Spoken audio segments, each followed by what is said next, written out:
I now reconvene to the regular meeting of the Board of Education at 7:00 p.m. with Blair, Cruz, Na, Orozco, and Fikes present. Before we begin, please silence all electronic devices and note that these proceedings are being recorded. The board met in closed session from 6:02 to 6:37 p.m.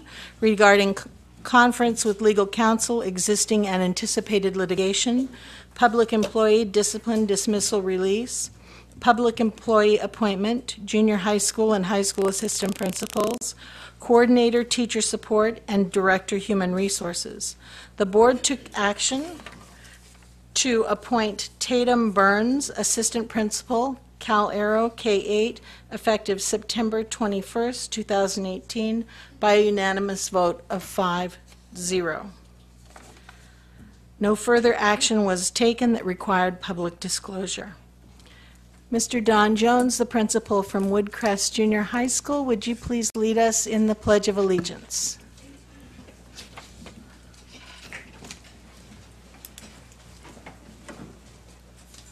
Place your right hand over your heart. Ready, begin. I pledge allegiance to the flag of the United States of America and to the republic for which it stands, one nation, under God, indivisible, with liberty and justice for all. Mr. Jones, if you would stay at the podium, please. You are our first student showcase. So we are presentations with students from Woodcrest Junior High School. Mr. Don Jones. Good evening, President Fikes and board members. It's truly an honor to stand before you this evening to share some of the accomplishments that Woodcrest has made in making 21st century learning available to every student on our campus. With your permission, I would like to call to the podium a small delegation of students and staff who will tell a short story about our year-long journey that has now afforded students the opportunities to use technology while solving problems and supports toward personalizing their learning in the areas of digital portfolios, student engagement, presentation, and assessment. Without further ado, our students.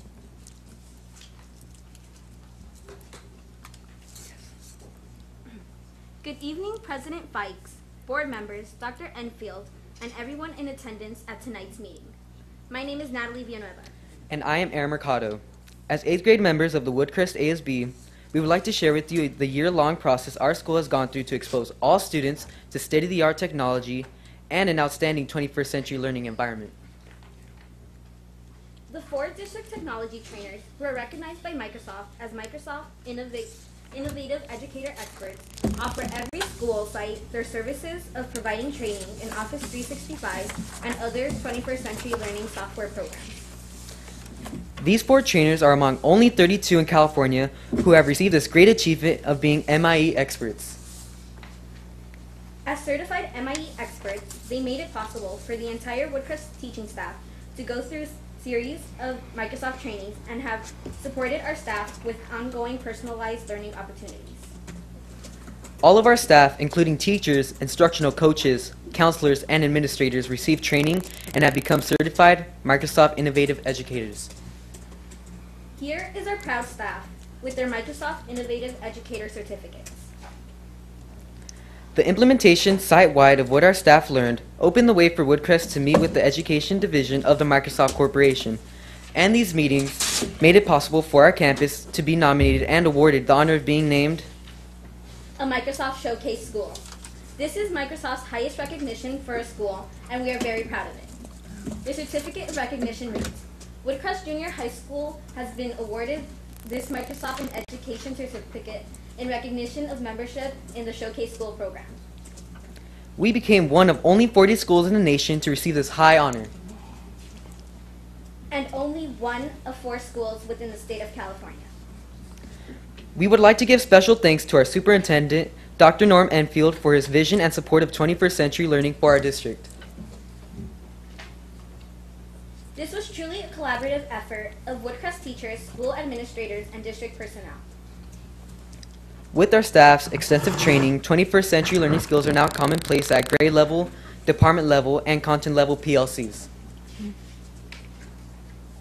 The addition of our new Creativity Lab, another brainchild of our superintendent, promotes, encourages, and supports high levels of collaboration. The combination of the technology and the great learning environment really keeps students motivated to learn.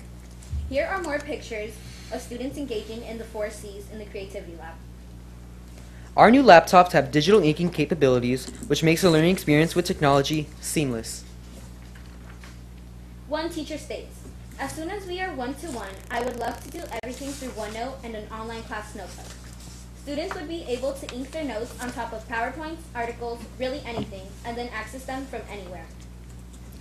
Here are students in our Gateways to Technology course preparing their projects for the STEM Symposium in Long Beach. Our students also had the opportunity to share their project at the annual Q Conference in Palm Springs. I would like to introduce Emily Martinez and Alvina Pion, highlighting their Gateway to Tech elective. Good evening, ladies and gentlemen. My name is Emily Martinez, and I will be talking about our solar paneled houses. As a Microsoft Showcase School, we have the amazing privilege of using a sonic viewboard in our classroom, and this makes learning so much more fun and easier. Along with this, we also get to use Microsoft STEM lessons, such as our solar panel houses. One cool thing about this is that we aren't supposed to use specific instructions. We can use our own imagination and creativity to use this.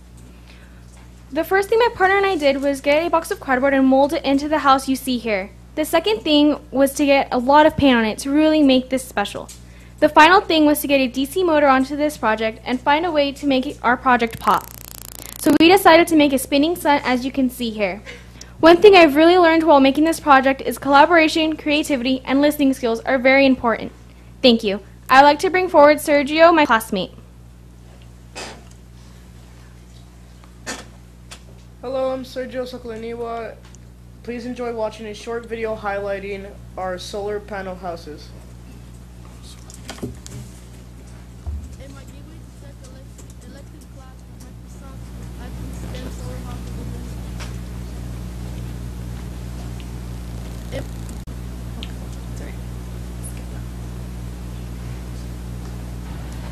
take advantage of the sun heating and lighting to get power. In my gateway to tech elective class, my Microsoft hacking STEM solar house with a mini solar panel.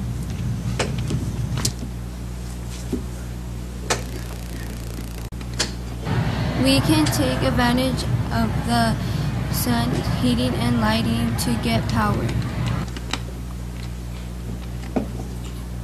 Solar energy has proved to be profitable for business and homes. We have learned that solar energy can be the new possible way to create natural energy without destroying natural resources in the future.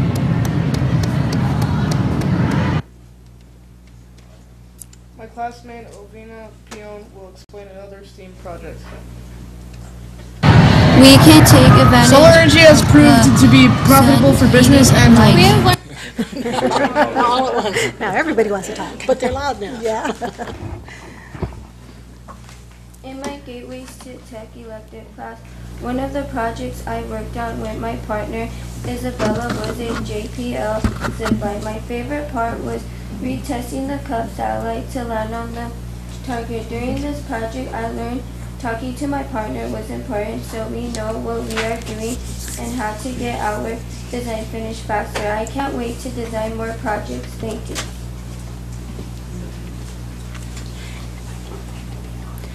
In our school office lobby, there is now a wall of fame that showcases individual students, our teaching staff, and major accomplishments of the school in general. Very soon, we will hang our banner we anticipate receiving from Microsoft. These are just a few of the comments that students have about the 21st century learning that is happening on campus. I look forward to school now. This makes me want to learn. With OneNote, I never lose my papers anymore. They are all here for me. I learn better this way. Now I have everything that I need to learn. On behalf of the students and staff and the entire Woodcrest community, we thank you for the support you have provided the Wolverine Nation, a California Honor Roll school, a PBIS Silver Award winning school, and now a Microsoft Showcase school. Thank you very much.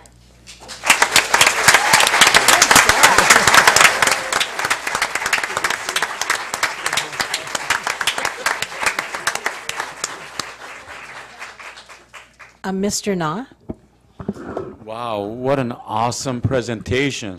Now I understand why I need to get a solar panel in my house. Yeah, I'm seeing our future students at MIT or Caltech. And it's happening because our great teachers and great leadership, but also the parents. So thank you for parents for supporting our children, because our children will become adults and they'll raise their young kids, and there will be improvements in every generation to come because they're thinkers, they're hard workers. So thank you, and I appreciate your good study habit and thinking outside of the box. Thank you.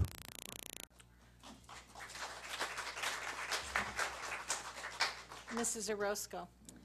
I just want to say great job. Great presentation. You're speaking everything. It was great. So kudos to you guys.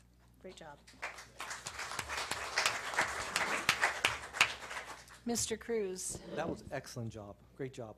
You know the certificate education certificate, 1 out of 40 in the nation and 1 out of 4 in California.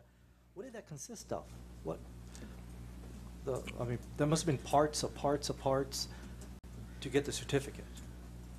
Well, first it required us to have enough technology to support what we wanted to do by incorporating Microsoft programs into our curriculum. But it also required every educator on the campus to become a Microsoft innovative educator.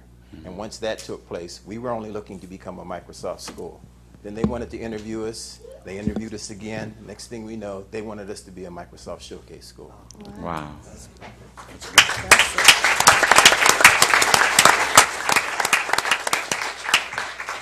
Would the students like to come forward and have their picture taken? Even those of you who are more shy, come on forward.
Thank you. We are now at our second and final presentation. Dr. Grace Park. Do you want to wait just a second, Dr. Park, till we have people leave? And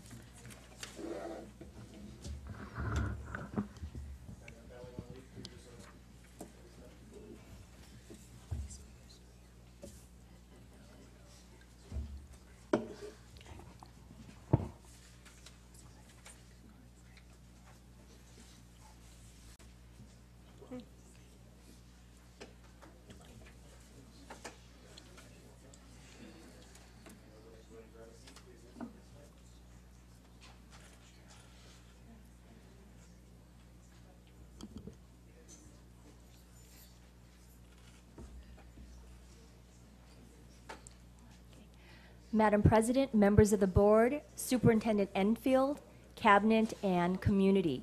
We have our first update to the board on our local control and accountability plan in the area of professional development.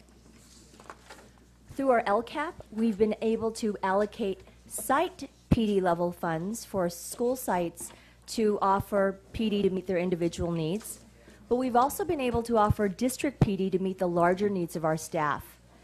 The district's PD plan is aligned to 5 of the state priorities, noted in bold, to support Chino Valley's 3 LCAP goals. Our annual update this evening will be on the district's PD plan for staff. The planning for professional learning begins as early as October, the year prior to the PD implementation. The Teaching and Learning Task Force, which is comprised of teacher leaders, site and district administration, and our ACT president, meet to review student outcome data to, 1, evaluate the impact of PD from the year prior, and also to able to identify future PD opportunities. Based on the team's analysis, the task force drafts a survey that's administered early February to all certificated staff and to administration. Then upon the administration of this survey, the team meets again in March to analyze the survey results. And from there, this team develops the areas of emphasis that will have implications for teaching, learning, and professional development for the following year. Last February, we had 78% of our elementary teachers, 31% of our junior high, and 69% of our high school teachers participate in the Teaching and Learning Task Force survey, which has shaped our areas of emphasis for this school year. This slide represents 2018-19 areas of emphasis. Major themes across both elementary and secondary teachers was for additional time to continue the areas of emphasis from previous years, which are noted on the bottom part of this puzzle piece. Another resonating theme from our teachers was the identified practices and strategies noted in purple, starting with collaboration strategies for students, all the way to professional learning communities, which would have the PD implications for this year. The challenge always is for the task force to take the responses from our teachers and then to translate that into the next steps. To honor what our teaching and administration staff indicated, the task force decided to incorporate the specific practices and strategies noted in purple as the vehicles to go deeper into previous year's areas of emphasis. In a snapshot, based on the selected areas of emphasis, the district PD will be organized around these 5 puzzle pieces. In the next set of slides, I will briefly review each of the PD surrounding these categories. Through our collaborative work with ACT, we have planned for every certificated staff member to participate in Professional Learning Community, or PLC training. PLC is a vehicle that bridges educators together to have conversations and to be able to select essential learnings for our students, and then to put in an action plan to monitor student learning, intervene, and enrich as needed. Last year, our high school science and social science teachers participated in AVID Pathways training, which focused on high engagement strategies to up-level rigor and collaboration strategies in the science and social science classrooms. This year, we'll be extending that work into our junior high school social science and science classrooms. In our classrooms today, we are no longer educating digital immigrants. Our classrooms are filled with digital natives, students who were born in the digital era. And as such, to increase their engagement with learning, Our attention this year lies around 4 initiatives. On the left, you see an elementary classroom with a teacher using a tablet to cast off of our ViewSonic. On the right, classroom over at Liberty, you see a student working with a teacher, actively engaging using the Wonders program that's being casted off of the ViewSonic. Currently, we have 108 teachers in our district who are piloting the ViewSonic. Our second initiative in our district is the use of Chromebooks. Currently, we are piloting a 3-to-1 ratio at 8 of our elementary schools, which totals up to 2,500 Chromebooks that are at the school sites that have been deployed this school year. Another exciting initiative within our school district is what's called Class Link. It's a single sign-on that allows our students and our teachers to sign on using one username, one password, and to have a plethora of the technology and curricular resources that are noted on this slide. You'll see the top representation of Class Link that an elementary student would see, and on the bottom reflects what a high school student would see. What I'd like to point out is several years ago we introduced Microsoft 365, a technology platform for our students. This year we have opened this up and we've introduced Google Classrooms for our teachers and students so that they have a variety of exposure to different platforms. In the area of building stronger connections with students, we will be continuing the work with deepening our implementation of positive behavioral interventions and support, also known as PBIS, at all of our schools. Through a multi-tiered approach that supports social, emotional, and behavioral development, we were able to see positive outcomes from our schools. 24 of our schools received the silver and bronze medal for their PBIS implementation, and Walnut, who will be recognized in Washington, D.C. next year, received the gold medal status. On the right, for our high schools, last year was our first year of PBIS implementation, and as you heard Alexi report out at one of our first board meetings, she shared that we had no backpack days at all of our high schools. The picture on the right is our Don Lugo students celebrating their school and learning what it's like to be a conquistador on their first 2 days of school. We'll also be offering Love and Logic. These are strategies for staff to use to be able to use with students who may be disengaged with their classroom, with their learning, and school. We'll continue the customer service work through building a workplace of mutual respect. The next generation science standards is new to our classrooms. Different than the old standards, NGSS involves three-dimensional science learning, comprised of science and engineering practices, disciplinary core ideas, and cross-cutting concepts. As our elementary teachers are in their early transition phase with NGSS, we'll be offering NGSS training to support our elementary teachers. This includes our first annual update. Do you have any questions?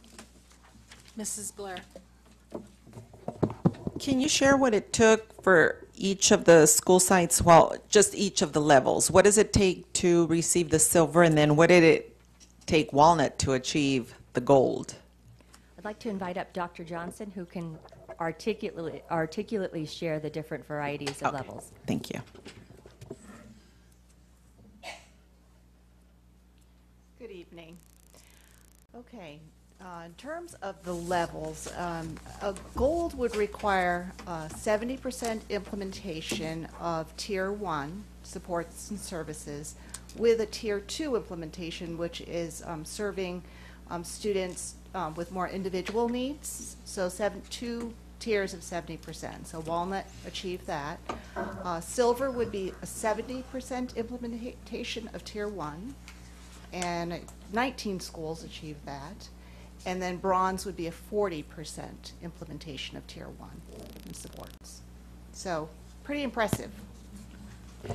Do we know how Walnut achieved 70% in both tiers? What is it that they did that was so different from our other schools?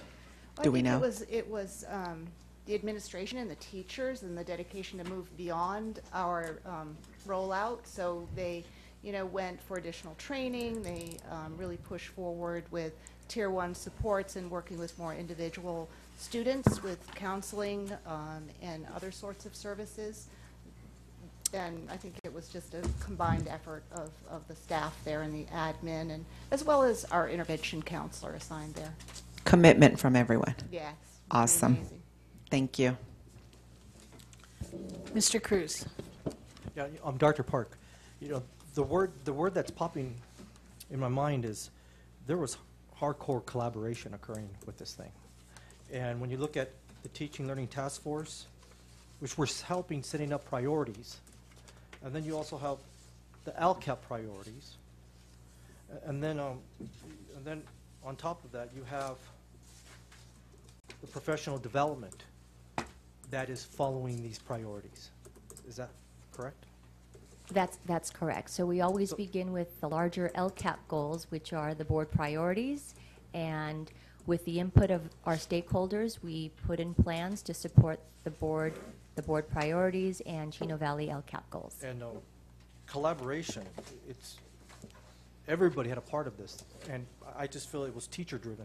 It had been teacher-driven, but pretty much collaborative throughout the district in order for this to occur. So, well done. Thank you. Mr. Na.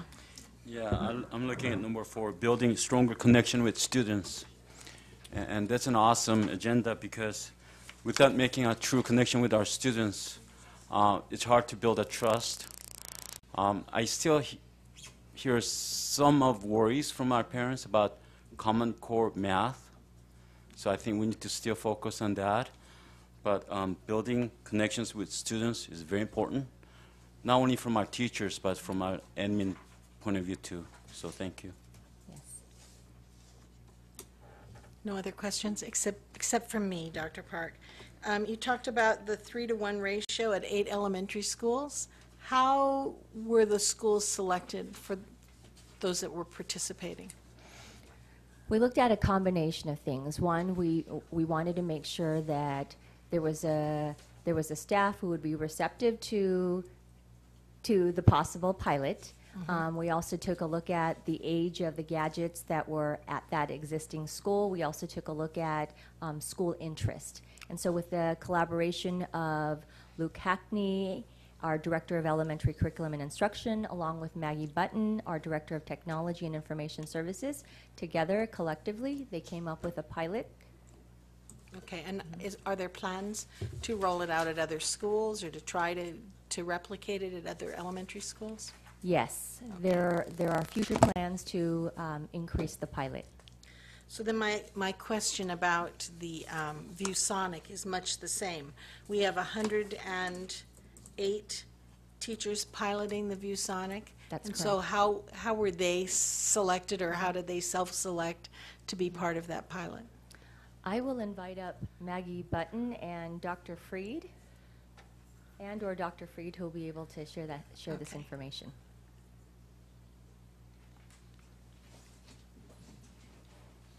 Good evening. I was fortunate enough to work with the Tech Exploration Committee that's comprised of the instructional technology team, so the tech trainers, and a variety of certificated staff members throughout the district. And we took all of those members and gave them the option and the opportunity to pilot the ViewSonics. We took Tech Exploration as our pilot model because those are the members who are a little more, I don't want to say tech savvy, but more tech daring. So they would be the ones more open to being the piloteers and telling us, giving us feedback, which was one of the requirements to be selected for the pilot. They would provide us with feedback as to what's working in the classroom, what they needed to be provided more support for in the classroom, as well as the professional learning opportunities that we needed to craft so that it would be successful moving forward. And I'm not trying to just put you on the spot, but of those 108 people, are they pretty evenly distributed among the schools, or are they in concentrated areas at certain schools? Oh no, they're distributed K through 12. Okay. And at almost all of the school sites have at least one panel that's been installed. Wonderful. Thank you very much. Thank you. Thank you very much, Dr. Park. Thank you. Great presentation. We are now at student representative comments. Alexi. Hello and good. Are you on? Underneath. Turn it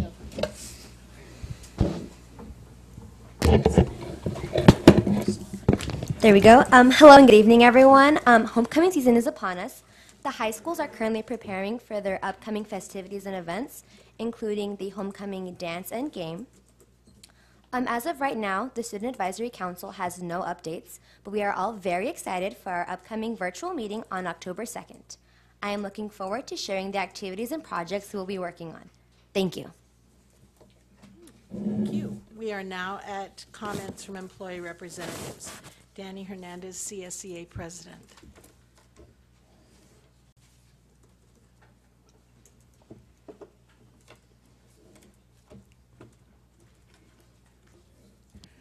Good evening, President Fikes, board members, Dr. Infield, cabinet, and community. I wanted to give a short update on the Raptor system at the schools, and at least how our staff is taking it. Actually, they love it. The ones that actually work, that becomes more of an issue. We're still having quite a bit of issues with the systems just not working. We've checked with tech support here at the district, also with Raptor, and it just seems like we have old computers that cannot handle it. But the ones that actually do, they love it. They also wanted to share that the parents that come on to the school sites, they like it as well. The ones that do, and the impact that it's having on the school site personnel, most of the time there's 2 to 3 people there. One of them is usually 3 to 4 hours. We did share this with HR that, with Mr. Rideout, that the impact on it is taking away from the duties that they have to do on a regular basis. So it's their request is an increase in hours for either the health tech or somebody to cover. There's just not enough people with the impact that it's having. Along with that, the instructional aides in the special ed department, they do a tremendous job for our special ed students, along with their certificated staff. The issue with it is that they're not able to take their breaks and lunches throughout the day on a regular basis. We have again shared this with Mr. Rideout about the impact of that and trying to request help for them. But it's becoming such an impact, that's why I'm sharing it with you today. I wanted to give a special thank you to our local fire departments. A few weeks ago, about a month ago, we had the fires, the holy fires in Corona. Quite a few of our staff members here from CVUSD were impacted. They did a tremendous job. Along with that, our staff members here at the district and at the school sites took donations of items that were requested. The fire departments wanted me to share that it was very much appreciated. Thank you very much, Dr. Park, on your presentation for the LCAP. We're very excited that all the certificated staff is trained. What we ask, though, is that classified staff is not left behind.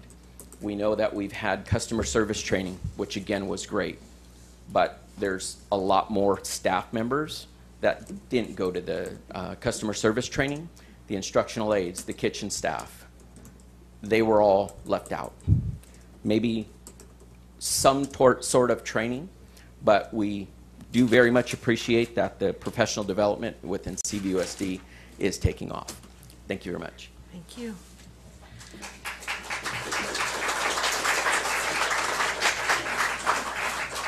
Brenda Walker, ACT President.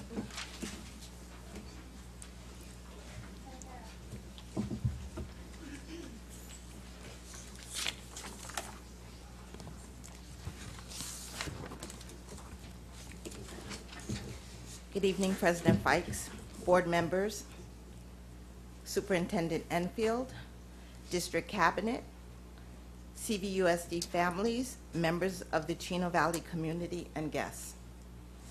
My remarks tonight will be centered on purpose, and this time I'm going to start with a quote.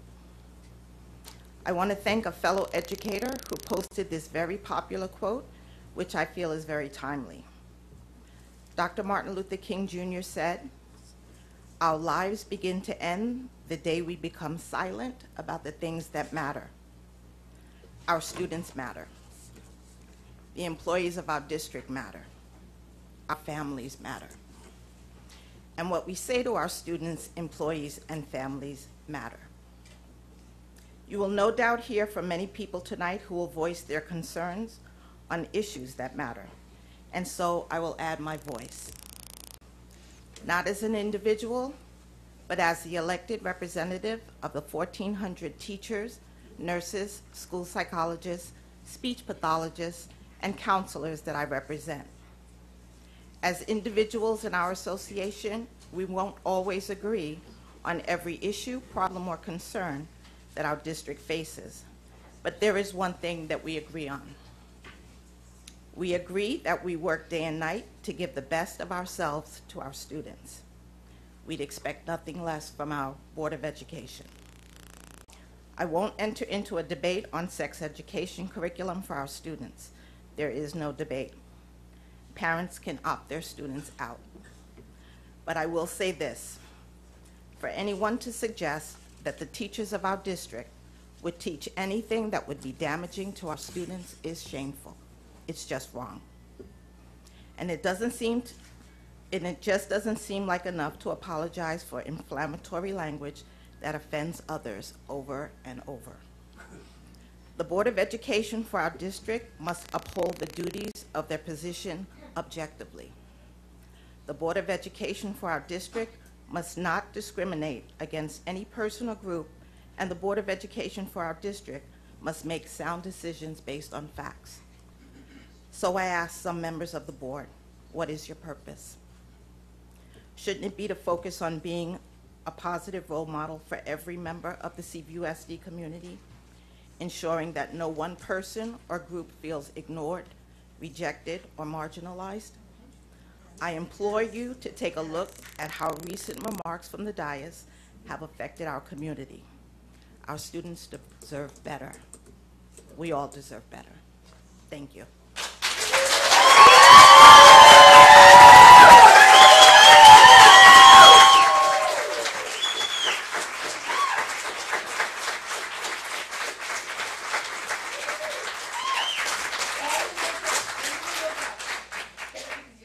Yvette Farley, Champ President.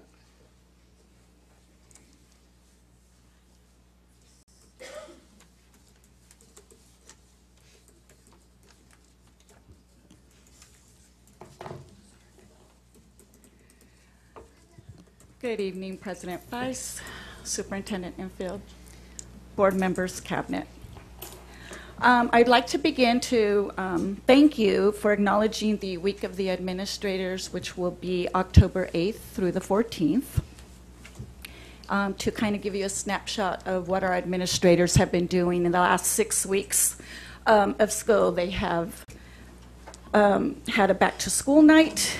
They have overseen Title I parent meetings, ELAC meetings, elected their school site council parent representatives.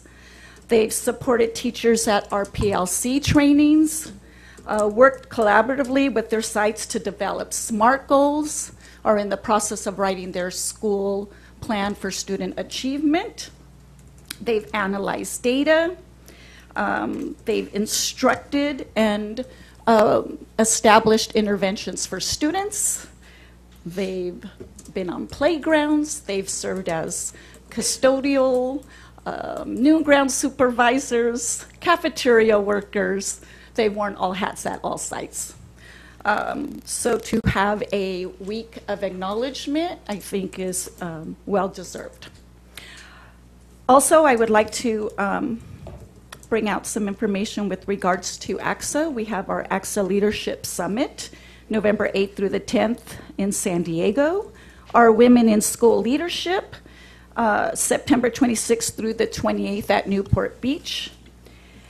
And I too have reflected over the last 2 board meetings, as well as sitting with teachers and other administrators during our PLC training. And I think what we can commonly say is that we all gather here at board meetings as parents, teachers, classified members, administrators, elected board representatives, with the same passion and desire to have a positive impact on our students.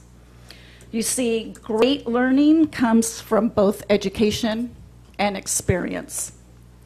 I would like to share with you the parable of a child, and I'd like to share it because I believe that this will pertain to almost everyone in the room. A young school teacher had a dream that an angel appeared to him and said, "You will be given a child who will grow up to become a world leader. How will you prepare her so that she will realize her intelligence, grow in confidence, develop both her assertiveness and sensitivity, be open-minded, yet strong in character? In short, what kind of education will you provide that she can become one of the world's truly great leaders?" The young teacher awoke in a cold sweat. It had never occurred to him before any one of his present or future students could be the person described in his dream. Was he preparing them to rise to any position to which they may aspire? He thought, how might my teaching change if I knew that one of my students were this person?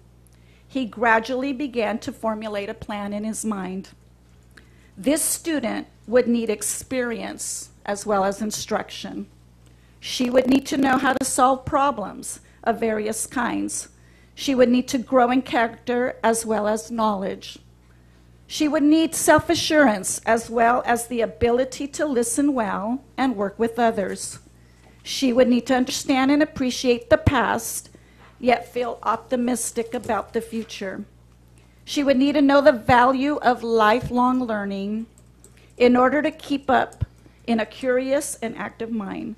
She would need to grow in understanding of others and become a student of the Spirit. She would need to set high standards for herself and learn self-discipline. Yet she would also need love and encouragement that she might be filled with love and goodness. His teaching changed. Every young person who walked through his classroom became for him a future world leader. He saw each one not as they were, but as they could be. He expected the best from his students, yet tempered it with compassion. He taught each one as if the future of the world depended on his instruction. After many years, a woman he knew rose to a position of world prominence. He realized that she must surely have been the girl described in his dream, only she was not one of his students, but rather his daughter. For all of the various teachers in her life, her father was the best. I've heard it say that children are living messages we send to a time and a place we will never see. But this isn't simply a parable about an unnamed school teacher. It is a parable about you and me, whether or not we are parents or even educators. And our story actually begins like this. You will be given a child who will grow up to become. You finish the sentence. If not a world leader, then a superb father, an excellent teacher, a gifted healer, an innovative problem solver, an inspiring artist, a generous philanthropist. Where and how you will encounter this child is a mystery, but believe that one child's future may depend upon influence only you can provide, and something remarkable will happen, for no young person will ever be ordinary to you again, and you will never be the same. And with that is one of the things that I've reflected on PLCs, our PLC training, is it's a collaborative effort. Administrators, teachers, our classified staff, our parents, we cannot do it alone. And we come here really asking and confirming our why. We're all here for the same purpose. It's never an easy road, and sometimes we do make mistakes, but let's keep our focus. So thank you for acknowledging our future administrator of the week. I thank them publicly of all their hard work. Again, collaboratively, we do well. Thank you.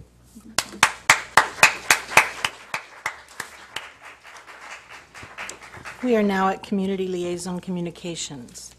Presenters serving as community liaisons should limit their comments to matters relating to their community agencies.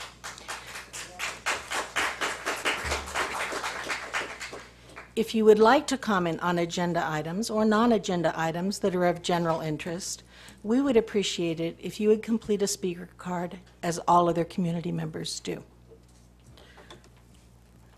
Art Bennett or Brian Joes from Chino Hills, Paul Rodriguez from Chino,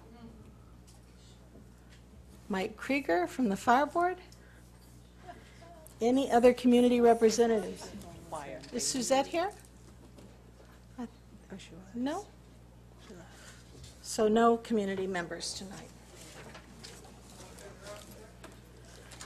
We are now at comments from the audience on items not on the agenda. Mr. Statura, are there requests to speak on non-agenda items? There are 13 speakers tonight.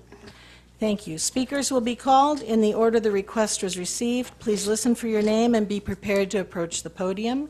Any comments not on agenda items? Any comments on agenda items will be accepted during consideration of that item.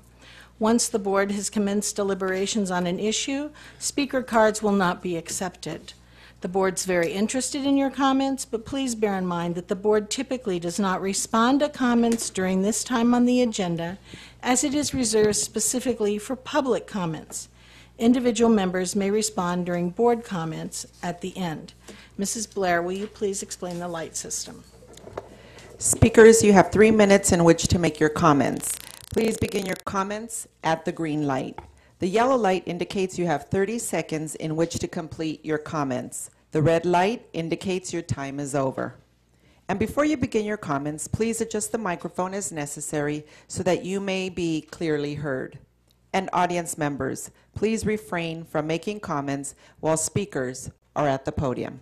Speakers, please remember that in accordance with Board Bylaw 9323, Bylaws of the Board, Meeting Conduct, please limit remarks to 3 minutes and to new points. Board Policy 1312.1 describes the process for resolving complaints and the steps to be taken in the resolution process. No speaker shall exceed the 3-minute limit. The first speaker is Peter O'Brien, followed by Susan Hand, followed by Lisa Greathouse.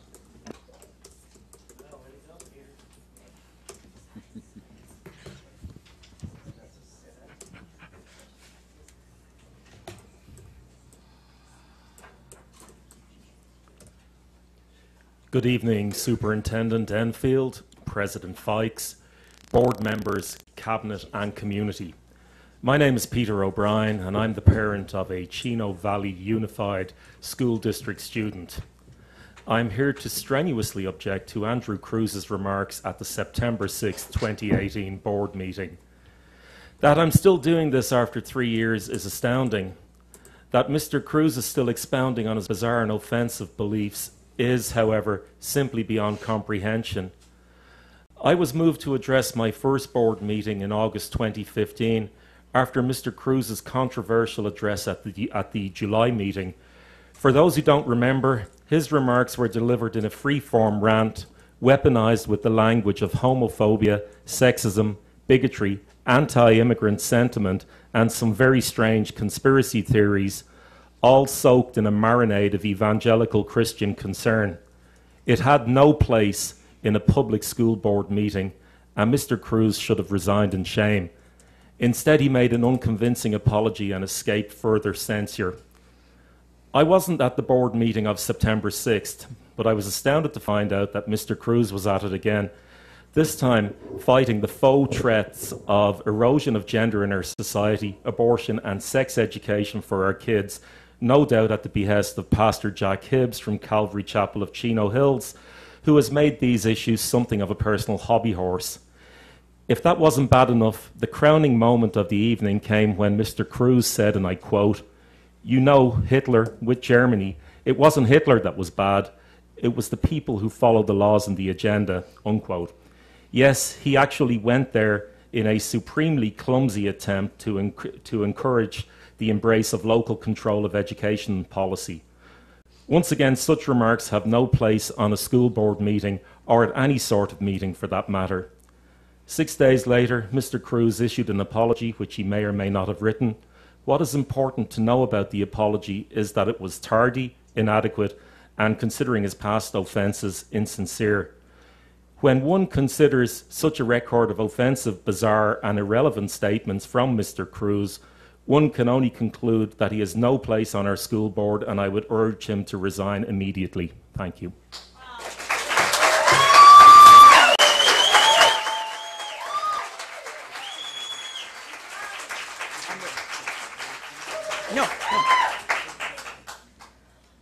On that note, Andrew Cruz, if your comments of 2 weeks ago were just the first time you offended those of us who call Chino Valley home, your apology might have been accepted.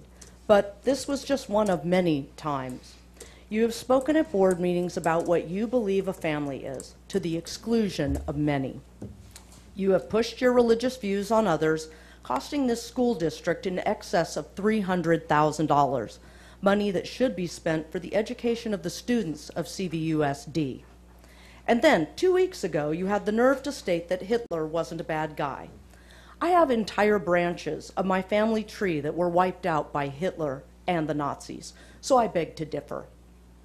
The founding fathers of this country wrote the First Amendment to create a separation between church and state for those exact reasons. As teachers and support staff of CVUSD, we must be inclusive of all, black, brown, white, red, yellow, straight, gay, transgender, Muslim, Christian, and Jew alike. We teach families of a mom and dad, 2 moms and 2 dads, grandparents, those who choose to become parents through adoption, whether those families live in mansions, houses, apartments, or are homeless. Our hearts are open to all. This is the way our school board should operate as well. Your job as a school board member is the education of the students of the Chino Valley, not advancing and politicizing your own agenda and that of your church. As Elie Wiesel stated, silence encourages the tormentor, never the tormented. I cannot and will not be silent. I stand among many who are demanding your resignation from the Chino Valley Unified School District School Board. Do the right thing, Andrew Cruz. Resign.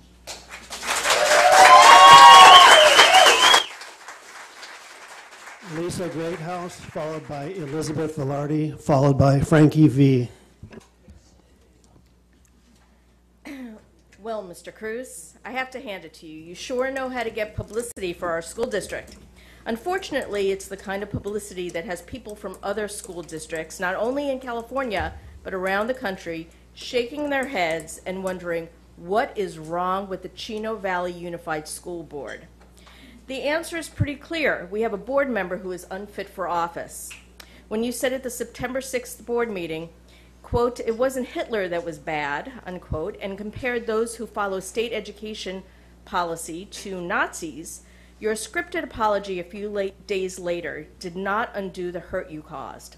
I am a Jewish resident of this community, and when you, as an elected representative of our school district, make flippant remarks about the worst genocide in history with the understanding of a kindergartner, it is beyond unforgivable. But hearing that kind of hateful ignorance from you is not unusual. It's part of a pattern of vile rhetoric you have spewed since you arrived on the school board. You may think that you can get away with spreading extreme conspiracy theories, hate speech, and lies designed to spread fear, but the citizens of this community are waking up. You and your cohorts from hate groups like the Capital Resource Group are trying to gain control of the school district.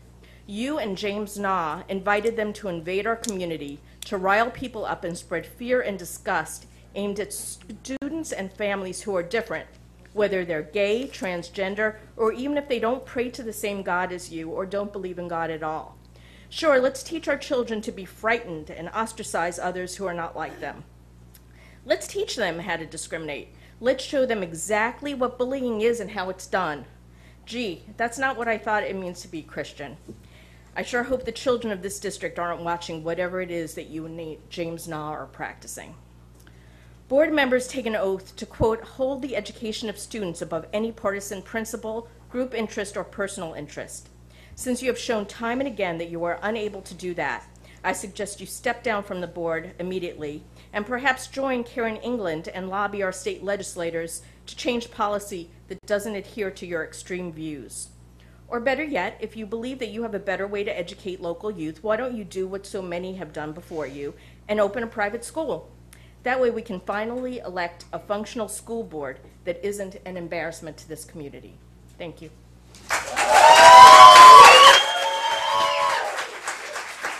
Elizabeth Velarde, followed by Frankie V., followed by Carolyn Schenkel.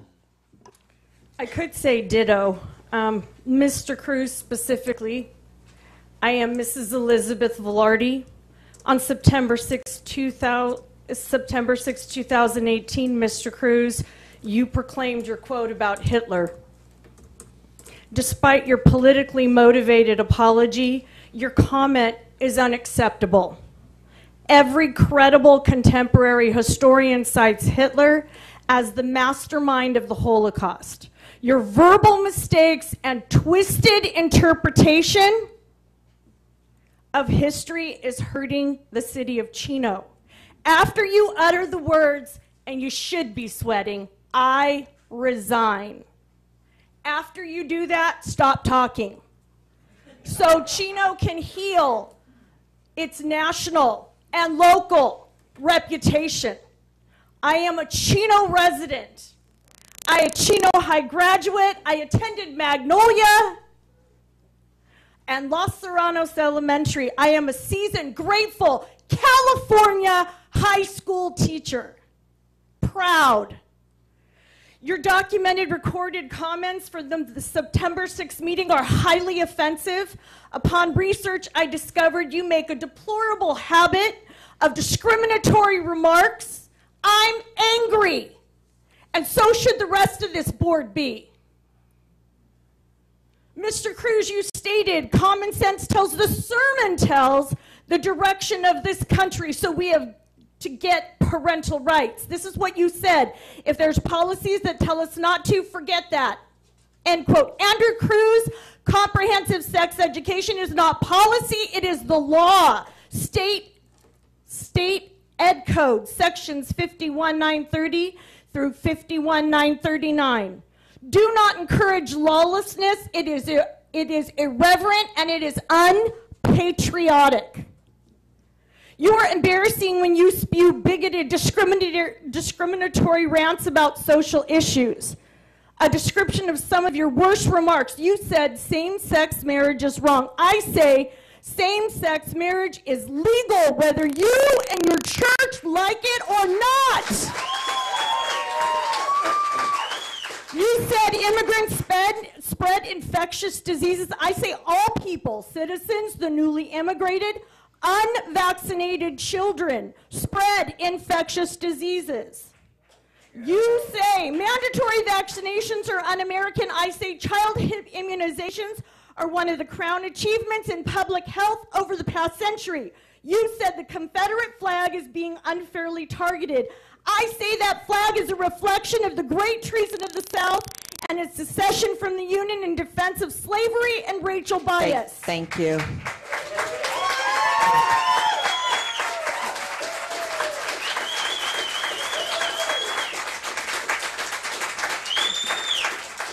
Frankie V., followed by Carolyn Schenkel, followed by Christy Hurst.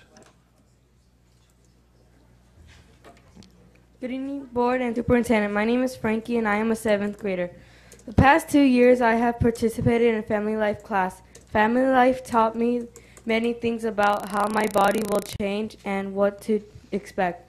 Family life did not teach me how to have sex or encourage me to have anal sex.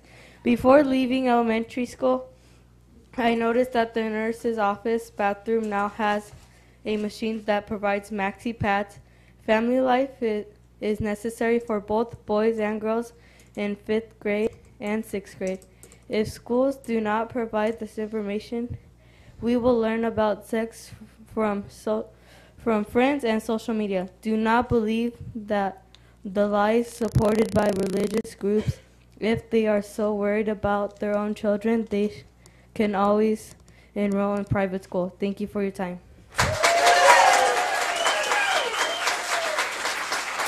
Carolyn Schenkel, followed by Christy Hurst, followed by Naomi Minogue.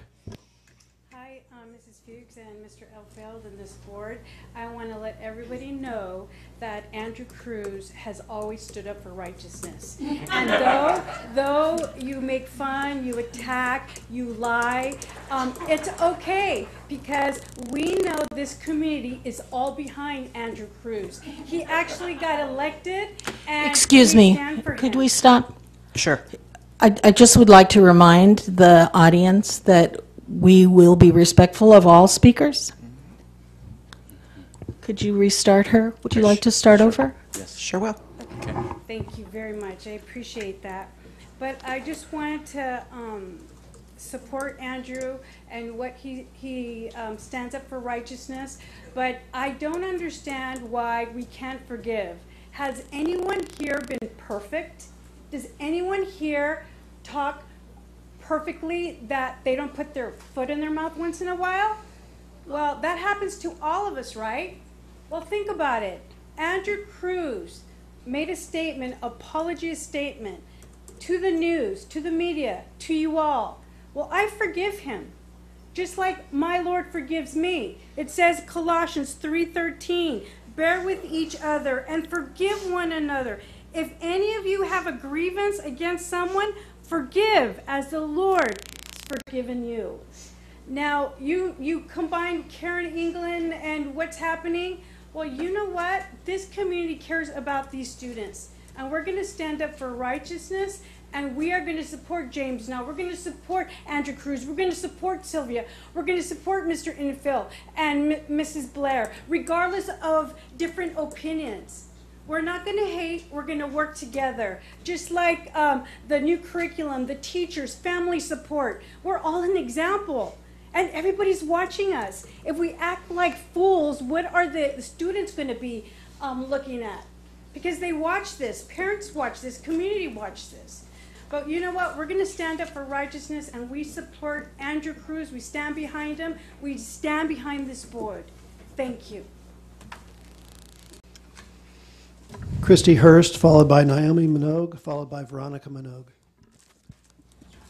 Good evening. I am here to address the misleading comments made at the September 6th meeting regarding CVUSD's sex ed curriculum and instruction. Mr. Cruz said, quote, comprehensive sex ed is a dangerous assault on the health and innocence of children. Mr. Na referred to textbooks as being rated X and further went to say any decent human being would agree with me.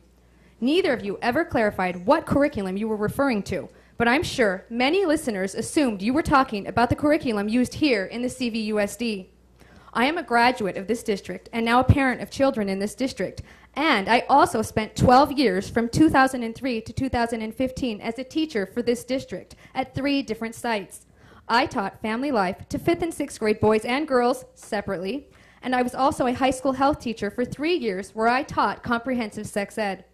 With all of these claims you are making about our curriculum, I am wondering, have either of you ever observed a class in person or attended any of the preview days put on every year? Where are you getting your information? Have you looked at our curriculum yourself?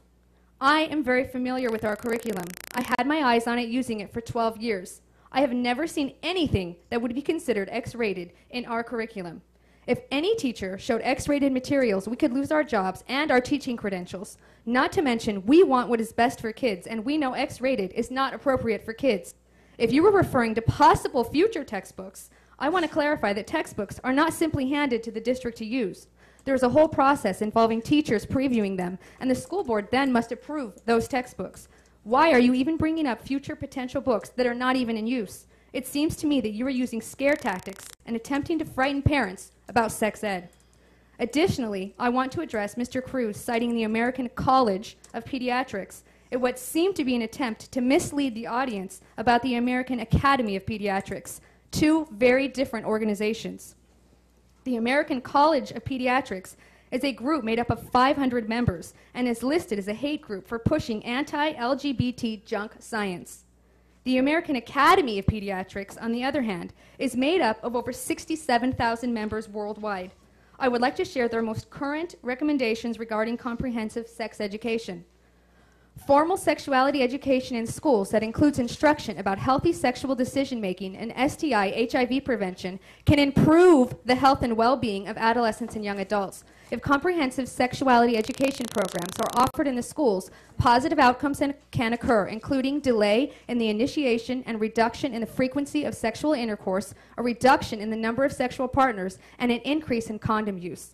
In conclusion, the sex ed plan currently in place in the district is not X-rated, and it meets guidelines set forth by the American Academy of Pediatrics, the most widely recognized and respected child development group in the world.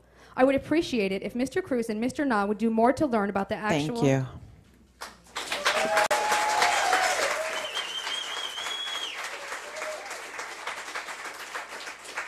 Naomi Minogue, followed by Veronica Minogue, followed by Stacy Colby.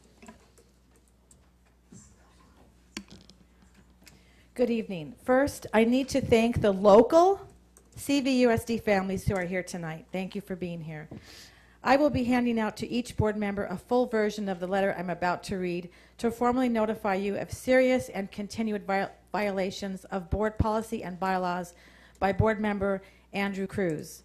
The facts that form the basis of this request are, at the September 6th board meeting, Mr. Cruz made several offensive remarks, including sharing misinformation about the parental opt-out policy, and then offended families in this district with his personal opinions about the LGBT community, which violates CVUSD Board Bylaw 9005. Mr. Cruz also offered so-called statistics about the dangers of sex ed attributed to a socially conservative advocacy group whose name is easily confused with the American Academy of Pediatrics.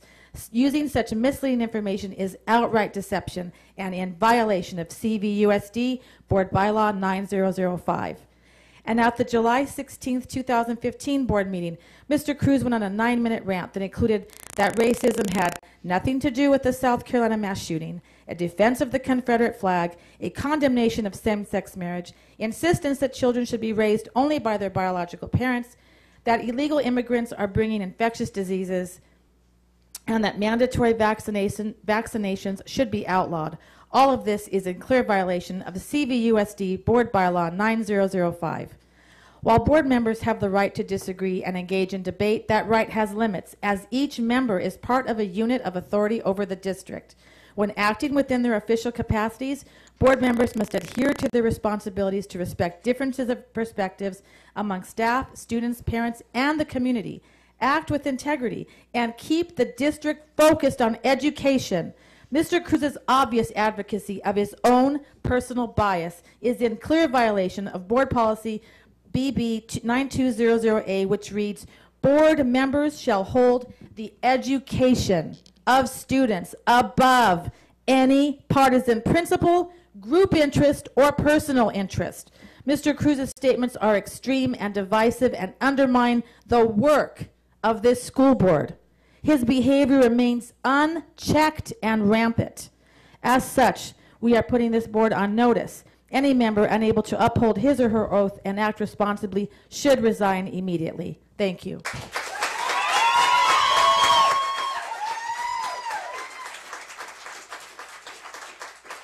Veronica Minogue, followed by Stacy Colby, followed by Kelly McClister. Good evening. I'm in 8th grade and I'm here to discuss the sex education in favor of the district. In 5th grade, the teachers separated the boys and girls and the principal, Mr. Durkin, taught the boys. There we learned about the menstrual cycle and the trimesters of pregnancy. Abortion was never discussed. We were shown scientific illustrations of the female genitals, not porn. In 6th grade again, Mr. Durkin took the boys and the 2 female teachers took the girls. There we learned about the menstrual cycle once again, hygiene and the basic female and male anatomy. I'm here to say that no, we were not shown porn videos or pictures or taught about anal sex. I would like to address what Mr. Cruz said about the LGBTQ plus community. My teachers who are part of the community are not teaching me to be gay. It's quite the opposite. They are teaching me to accept one another and everyone is equal.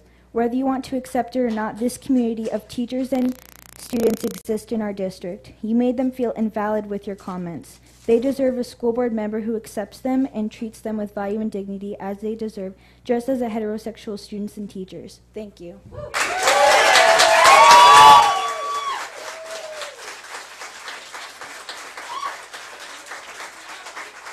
Stacy Colby, followed by Kelly McClister, followed by Lisa Booth. Good evening, President Fikes, Dr. Enfield, the board, teachers, parents, and all those present this evening. My name is Stacy Corbett Colby. I came to the Chino Valley Unified School District in 1983 as a 6th grade student at Glenmead. I then attended Ramona Junior High School and Don Lugo High School. In my senior year of high school, as ASB president of Don Lugo High School, I served as an alternate student member of this board. I remember getting a tour of this room and being in awe, thinking about how important the decisions being made were.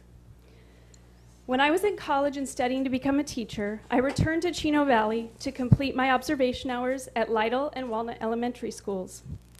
I then became a substitute teacher for the district. I left the Chino Valley and taught in Northern California for 3 years, but then I came home. This is my 20th year as a teacher here and now instructional coach at Rolling Ridge Elementary. My mom has worked for the district for 30 years. My brother's worked for the district for 15 years.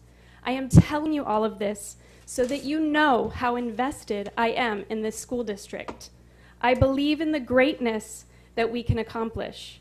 My belief is so strong that I brought my daughter, who is now a 2nd grader, here, and I plan to bring my 2nd daughter here as a kindergartner. I have to tell you, though, I was beyond disappointed last week when Mr. Cruz spoke out against some of our students, those who are transgender or gay. And I was absolutely mortified when I heard the words, "It wasn't Hitler that was bad." It was equally disappointing to see, as it appeared on TV, a lack of response by the other board members and Dr. Enfield. It appeared as though none of you were fazed by the comments of Mr. Cruz. Superintendent Enfield's recent letter sent out in response to Mr. Cruz's latest offensive comments included the statement, "The Chino Valley Unified School District does not condone, support, or agree with any language or actions that promote discrimination or hatred. As a school district, we are proud of our unequivocal commitment to respect unique backgrounds and personal beliefs of our students, families, and staff, and to treat everyone with equality." I strongly agree with and appreciate this statement, Dr. Enfield, but I disagree with the statement that you commend Mr. Cruz for acknowledging his error. He should have apologized. He never should have said those things in the first place. As a teacher, coach, parent, and employee of this district, I promise to uphold the policies and values. And I ask if you as a board, and you, Mr. Cruz, do you make that same promise? And what are the consequences when a board member breaks board policy?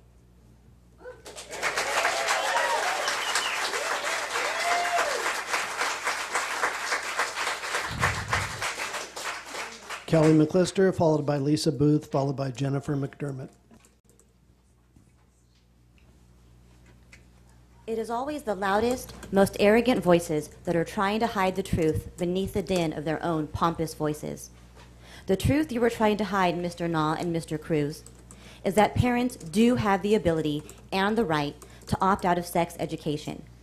You are both in violation of this board's very own bylaws, which states that an effective board member participates in professional development and commits the time and energy necessary to be an informed and effective leader. Each board member is required to educate themselves on issues brought before the board for discussion and to make themselves knowledgeable as to state mandates, district procedures, board policies, and board bylaws. Mr. Na, you supported the false belief propagated by Jack Hibbs that parents do not have the right to opt out of sex ed. Yet Ms. Orozco herself at the September 6th meeting stated not only does the district policy exist, but you yourself helped revise the opt-out policy in 2009?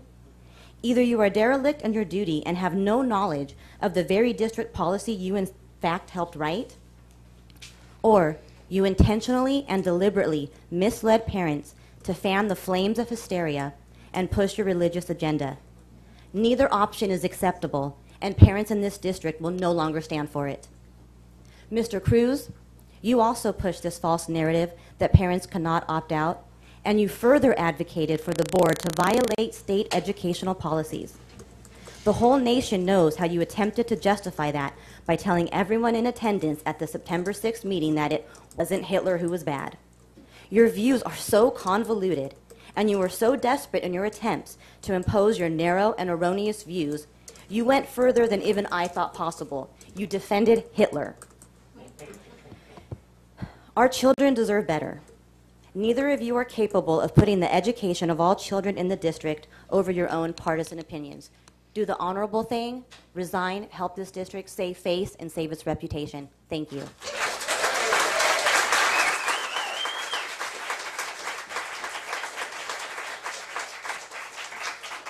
Lisa Booth, followed by the final speaker, Jennifer McDermott. You guys speak a lot about connection. I just thought I'd read a little quote that defines what connection is. A connection is the energy that exists between two people when they feel seen, heard, and valued. When they can give and receive without judgment, and when they derive sustenance and strength from the relationship. You advocate connection, you speak about connection. I think it's time you start exercising connection. You have teachers in your district that teach and have programs on empathy, am I correct? You teach and advocate empathy, right? That's putting yourself in somebody else's shoes. James, I'd like you to put yourself in my shoes. You live in a Jewish household now. Your daughter goes to school as a Jew wearing her Star David. When she comes home and cries because some other kid said, Hitler's great, Hitler rules, you're going to hell because you're a Jew. When your daughter comes home, think about what you would say to your daughter. Think about how she goes back to school and what she should say or feel. And then when she comes home 2 weeks later with a black eye because a group of girls who are Christian decide that she is not worthy of belonging there because she's a Jew and comes home, then you understand what it would feel like. So exercise some of the empathy that you have your teachers advocating to their students and teaching them. Andrew, you live in a home where you notice that your son is starting to become a little disconnected and quiet, and maybe his grades are suffering. Maybe he doesn't want to go to school anymore. Maybe he stays in his room a lot. Maybe he is starting to become depressed, not hang out with anybody. Exercise the empathy of what that would feel like. He goes to school and kids pick on him because they think he's gay. He goes to school a week later and decides to climb up onto the roof and says, I don't belong here anymore, I'm going to throw my body off the roof. What would you tell your son to save him so he doesn't jump? Think about what you would say to your son to save his life.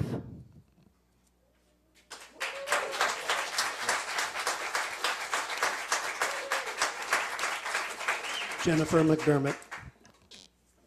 Good evening, Superintendent Enfield, board members, cabinet members, audience, and friends out there. Good evening. I'm Jennifer McDermott. I live in Chino Hills, therefore I'm one of your taxpayers. I don't have children, and if I did, they would attend here. I am a teacher by Manhassen La Puente, and a very proud member. I'm speaking to you tonight regarding your focus as a school board. This is not directed at a couple of you, but I am speaking to you as a unit. Continuously, we see all the votes at 3-2. From what I see, 2 of you are striving for the best education and quality education for all students. 3 of you seem to be voting just for your own interests. This message is for you, Mr. Cruz and Mr. Na. It's not about you. Your position on the board is not about your personal choice of faith or interests. Your position should be all about education, the quality education for all students in this community, just like it is in Hacienda La Puente. The education for all students everywhere. Your position should not be what your pastor is touting with regards to the lawsuit. You continue to needlessly fight. It's not about winning. You seem to have lost focus. It appears to me that you want to do what someone else says. It's not what's best for the entire district. That's what I think you think. Your job is to run an efficient district. I urge you to stop making things about yourselves. Look beyond yourselves. Look at the district as a whole. You do your job. The parents will do their jobs. The teachers will do their jobs. The community will do their jobs. And I see you guys sitting around watching. Are you all okay with what's been going on? I hope not. I hope let's see some change. Thank you.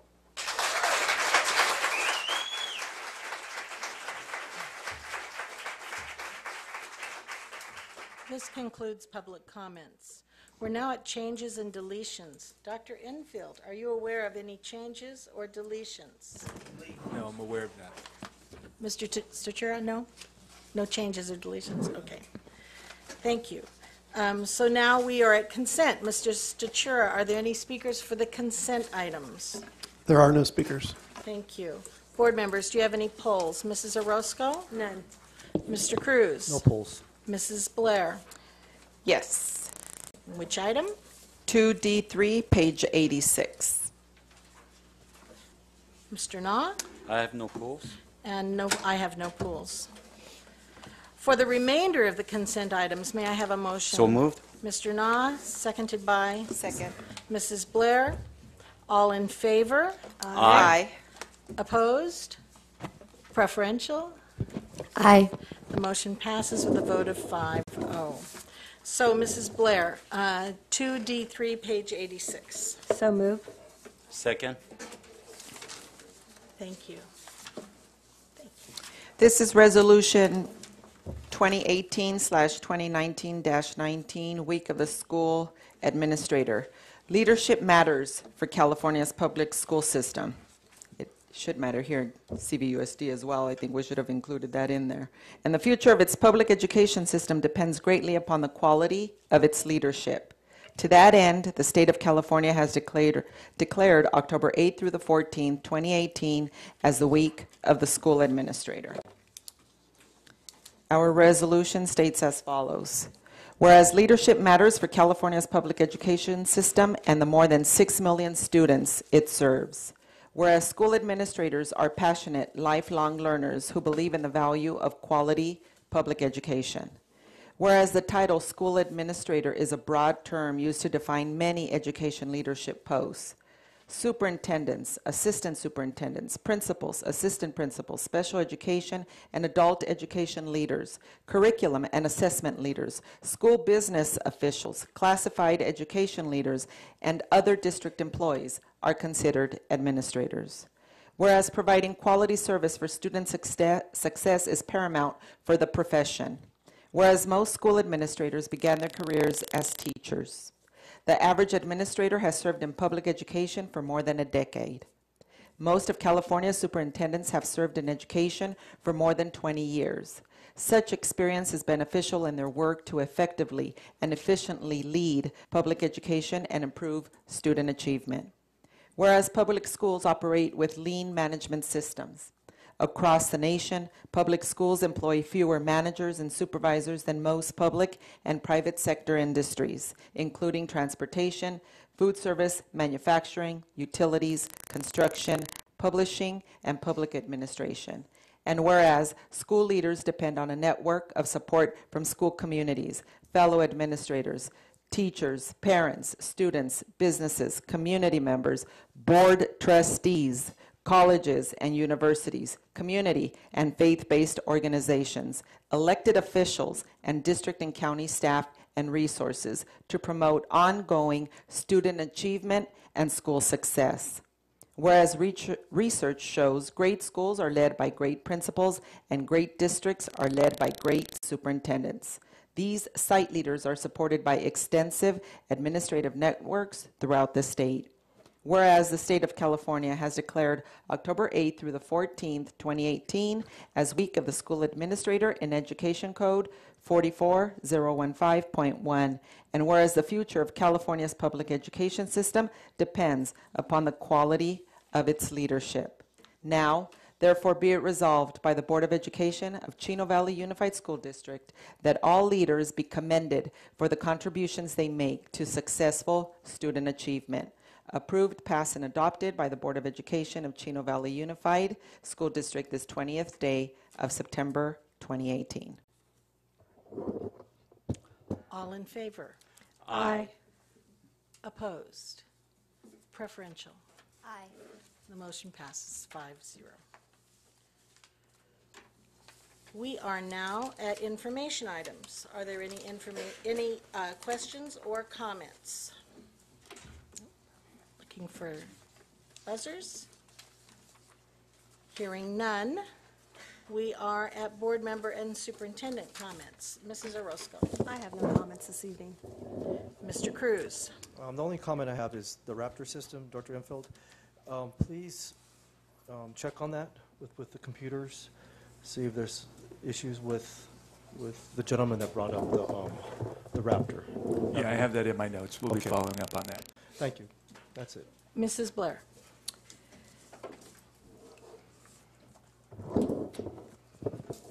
I want to begin by thanking Mrs. Orozco for her objective review of our policies in the California Education Code at the last board meeting.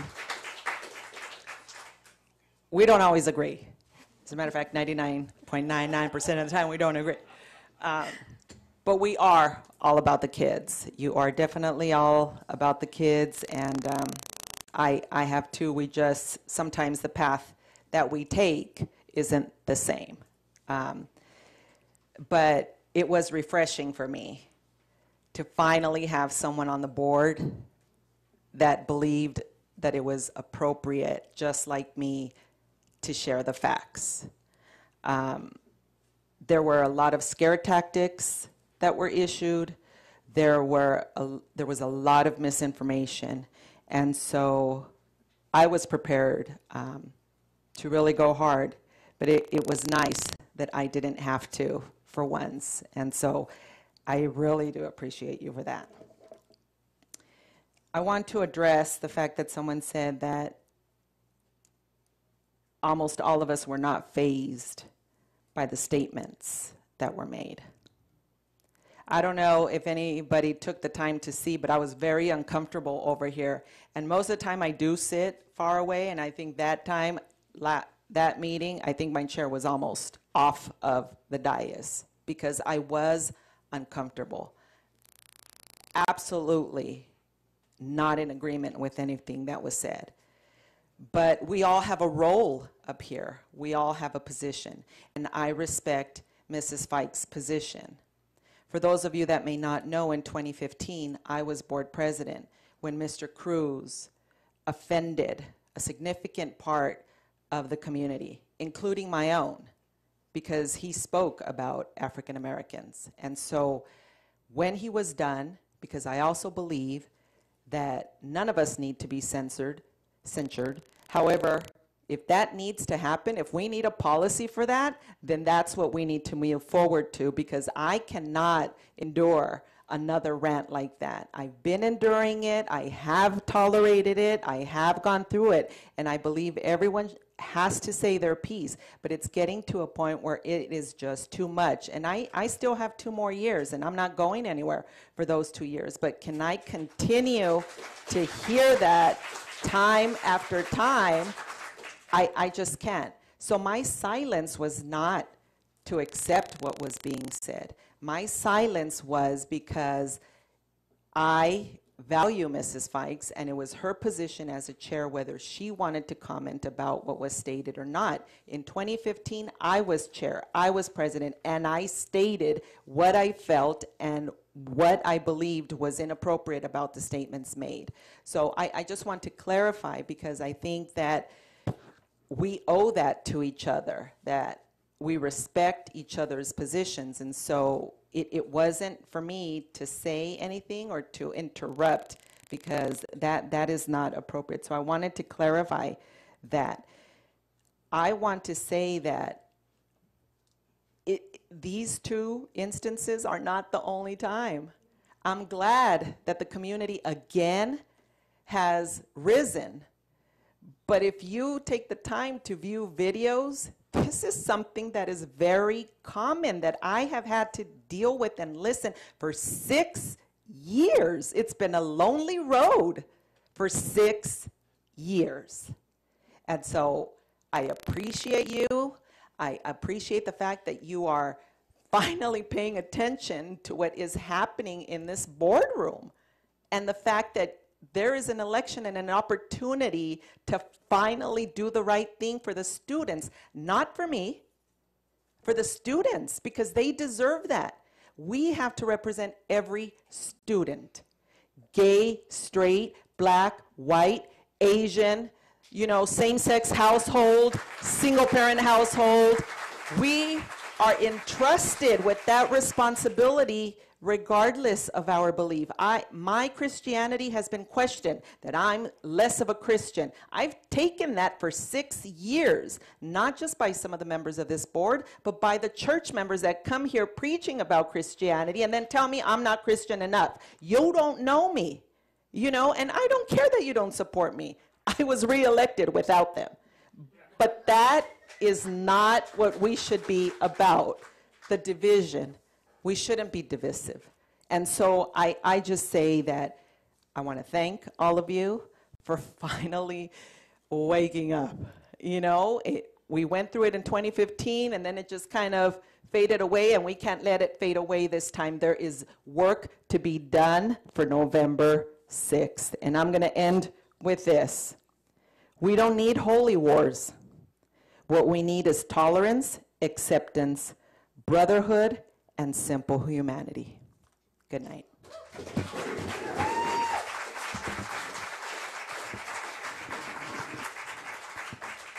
Mr. Na. I'd like to thank principal at Chino High School, John Miller. Spoke to a student, how's your principal? And he said, he's my homie. So homie tells you a lot of things. Yes, you could say he's maybe lacking us respect. However, for me, homie meant he's the person that I could support and protect. That was a feeling I have received. And therefore, I knew that he was doing a great job. Again, making communications. I love Ms. Greathouse, especially your son. I will support your son as my own. And that's from the get-go. Your information that you have received, you can take it to the grave, your grave, because I can take it, your opinions to my grave. However, I'll take the fact to my grave. If there's a 1 inch that Mr. Cruz was a racist, I'll tell you so. Why? Because I came to this country in 1977 also. Was I bullied? Yes. Was there racism there? Yes. Does he make mistakes, stupid mistakes? Yes. But he's not that person that what you are trying to believe. But you could take it to your grave, because you'll find out when you die. I know when I die tomorrow morning, I don't wake up. I do know that he's not that type of person. If there is, I'll be the first one to stand up against it. You talk about the healer. Why we're upset with the healer? Was he a great general? No, he was a killer. He was a bad person. He killed innocent people, not just in adults, but little babies, tossed out, burnt. How many? Millions. Okay? So we agree with that. As an adult, over 18 years old, you should know and I should know. But he's not that type of person. If you don't believe it, so be it, because that's on your own. And you have right to your opinions. And I have right to my opinions because it's factual, because I work here every day. I work with the kids. I tell them not to be a bully. I tell them to be inclusive. Martin Luther King Jr. is one of the members that I really respect. Yes, he called for the equality. Yes, because of him, I'm here on the school board or other people. Why? Because he raised the moral value and the principle of this country. So we have to respect everyone, yes, but we still have to have a good foundation, good family value, loving each other, working together. I have people that wearing a evolve. Yes, you could be evolved. I am created. But we are getting along fine. We live in the United States. Sure. Please be seated. Clarify. Thank you. Thank you for your clarification. So what I mean is, as you said, the love. Okay? We're here to love each other, work here together, but not for too long. Our time is limited. Who's over 50 years old? I am too. Yeah, we're going to pass on. So while we're here, let's work together and improve. Every day, we need to improve. And see kids or see family members as our own. Because we're all the same. We believe the same way. We have to eat same. I would caution the audience to please refrain from commentary. Yeah. Caution him from not speaking back. But Come on, thank you cannot for. sit up there and say something. Thank you. Excuse me, you're out of order. I'm out of order. He's out of order. He's out of order. Where's Andrew Cruz? He's out of order. He's out of the chamber. No. Sir? You're out of order. Sir, you're out of order. You're out of order, and you need to stop talking. Thank you. Thank you. Thank you. Appreciate you for all coming and giving us your opinions too. Appreciate you. Whether we agree or not, I accept you as your opinion. I respect you. And just thank you being here for tonight. Because you're here because you're also concerned. So thank you. Mr. Enfield, Dr. Enfield, sorry. I have no comments tonight. Okay. Excuse me, sir. I have a couple of just general comments before I conclude the meeting tonight. First of all, have been at the Hope Center for the past few days. My sisters and I have been cleaning out closets and taking clothes, and they indicated today that they need personal hygiene. I can't even think. Supplies, thank you. When I was a junior high principal, we used to get a lot of things like that, little individual packets of deodorant and shampoo. I did call around to a couple of schools, and I guess they're not getting it, but I would like us to write a letter of request to Procter & Gamble and a couple of other businesses to see if we can solicit some donations for the Hope Center. Secondly, I was at the opening of the new park, or the groundbreaking of the new park adjoining Chaparral Elementary School. It was a really wonderful day, and a tribute to the community and school district relationship. Now, with respect to all of the comments this evening, I want to apologize to the public for my lack of response to the comments from Mr. Cruz at our last board meeting. I received several emails, but it was most dramatic when I heard from a former student. She recounted reading the play The Diary of Anne Frank in my 8th grade classroom, as well as being affected by all the material that we covered.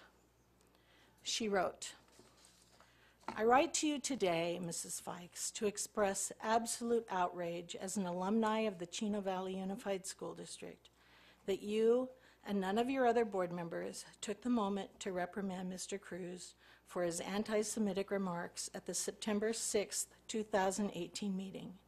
In fact, you and your board did nothing to stop the inappropriate comparison between health education, and Hitler. Nothing to stop the demeaning remarks that invalidates the memory of 7 million that were murdered under this regime. Nothing. She later wrote, "You taught me to accept responsibility for my actions and inactions. We as a society have accepted the idea of impact versus intent. That was not adhered to here, and I cannot fathom why." I did explain to my student, who is now a senior in law school, so I have much to be proud of, that I didn't speak out because I wasn't sure what I heard.